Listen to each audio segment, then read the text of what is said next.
আসসালামু আলাইকুম, স্বাগতম জেসমিন রসোই ঘরে। আজকে আপনাদের জন্য আরও একটি মজাদার রেসিপি নিয়ে হাজির হয়ে গিয়েছি আমি জেসমিন আক্তার। আজকে তৈরি করে দেখাবো ঢ্যাঁড়স দিয়ে খুবই মজাদার একটি রেসিপি। আমি এখানে পেঁয়াজ নিয়েছি হাফ কাপ। এবার তেল দিয়ে দিচ্ছি। তেলটা দিয়ে পেঁয়াজটাকে খুব ভালো করে আমি ভেজে নিব, একটু বাদামি বাদামি কালার করে ভেজে নিব।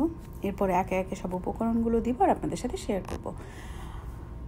মজাদার এই রেসিপিটি আপনারা যদি ঘরে তৈরি করেন কেমন হয়েছে আপনাদেরটা সেটাও আমাকে কমেন্ট করে জানাবেন। এবার আমি দিয়ে দিচ্ছি রসুন কুচি। আমি এখানে 2 কোয়া রসুনকে কুচি করে নিয়েছি এবং পেঁয়াজের সাথে ভেজে নিচ্ছি। এবার দিয়ে দিচ্ছি লবণ যাবে স্বাদ মতো। লবণটা দিয়েও আবার কিছুক্ষণ পেঁয়াজটাকে ভেজে নিচ্ছি। এবার আমি একটু পানি দিয়ে দিচ্ছি, কারণ আমি এবার শুকনো উপকরণগুলো দিব। হাফ টিস্পুন হলুদ গুঁড়া, 1 টিস্পুন মরিচ গুঁড়া, 1 টিস্পুন ধনিয়া গুঁড়া দিয়ে খুব ভালো মতো মশলাটাকে কষিয়ে নিতে হবে। অল্প উপকরণ দিয়ে আমি মশলাটা কষিয়ে নিচ্ছি। এবার দিয়ে দিচ্ছি 2 টিস্পুন সরিষা গুঁড়া। সরিষা গুঁড়া না দিয়ে আপনারা বেটেও দিতে পারেন। আমি এখানে 2 রকমের সরিষা মিক্স করে একটু গুঁড়ো করে নিয়েছি। আবারও একটু পানি দিয়ে আবারও কষিয়ে নিচ্ছি। খুব ভালো মতো যখন মশলাটা কষানো হয়ে যাবে তখনই আমি এর ভেতরে দিয়ে দিচ্ছি চিংড়ি মাছ। চিংড়ি মাছ আমি এখানে ব্যবহার করেছি 17টা।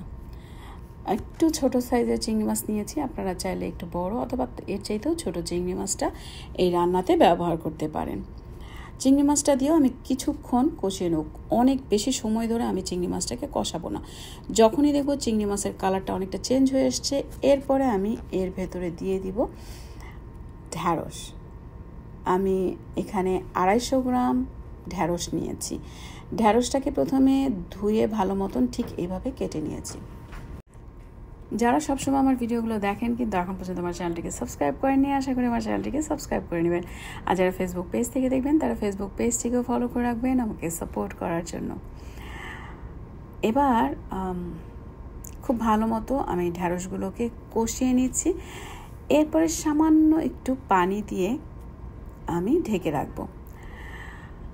একদমই সামান্য পানি দিতে হবে, কারণ খুব বেশি পানি হয়ে গেলে ঢ্যাঁড়সগুলো একটু টেস্ট চেঞ্জ হয়ে যায় এবং কালারও পুরোপুরি চেঞ্জ হয়ে যায় বেশি জাল পাওয়ার ফলে।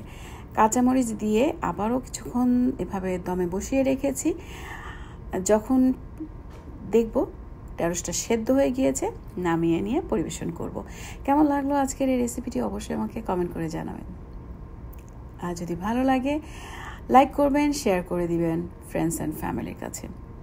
আল্লাহ হাফেজ, ভালো থাকবেন সবাই।